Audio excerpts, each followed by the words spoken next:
Hi, I'm Josh Smith, a podcaster, journalist, and a proud ambassador of children's mental health charity, Place2Be. And today I'm going to two Place2Be partner schools to meet some young people to talk about their mental health and well-being and talk about Children's Mental Health Week.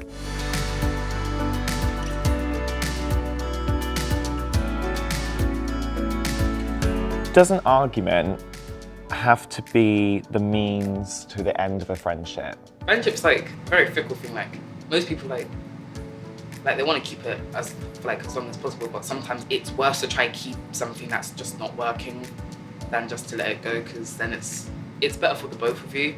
I think when it comes to arguments with friends, there's a line where it comes to where it's a debate, an argument, and then this other person has like a view that is just not right, and it's like not something that can really be debated, but you just have to educate this person into why they are wrong.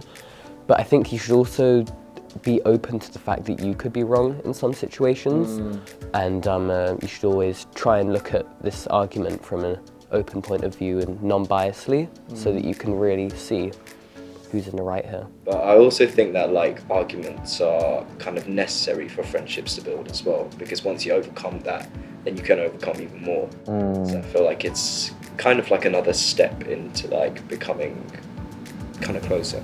Sometimes it's the push and pull that really makes a friendship. Do you think you can still be friends with someone if you have a very different viewpoint to them? I think a friendship is a mix of selfish and selfless, because sometimes when you realize that, a friend is doing something that you're uncomfortable with, or there's like a divide in the way that you're both treating each other, you have to kind of step back and think about, how is this making me feel? And then when you're assessing that, you also have to think about, what have I done to make the other person feel that way? I think it depends on how you place yourself in the friendship with you and the other person. Well, I think you first of all need to build up some trust. Like people that you know that can support you, that you can trust. Then they can really help you either forget about that person or rebuild your relationship with. Do you think trust is the key thing to friendships? I reckon so, because if you don't have your trust, then I wouldn't see why the point of a friendship is.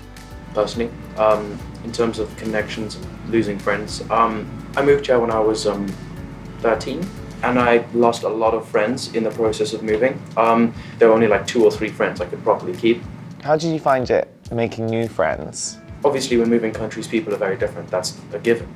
So it was difficult at first, but I adapted, and here I am. Yeah. Do you think you can still be friends with someone who's very different from you, or has different viewpoints to you? Definitely. I mean, depending on the severity of it, but becoming friends and everything with people that are completely different to you, it kind of opens your eyes. It shows you more.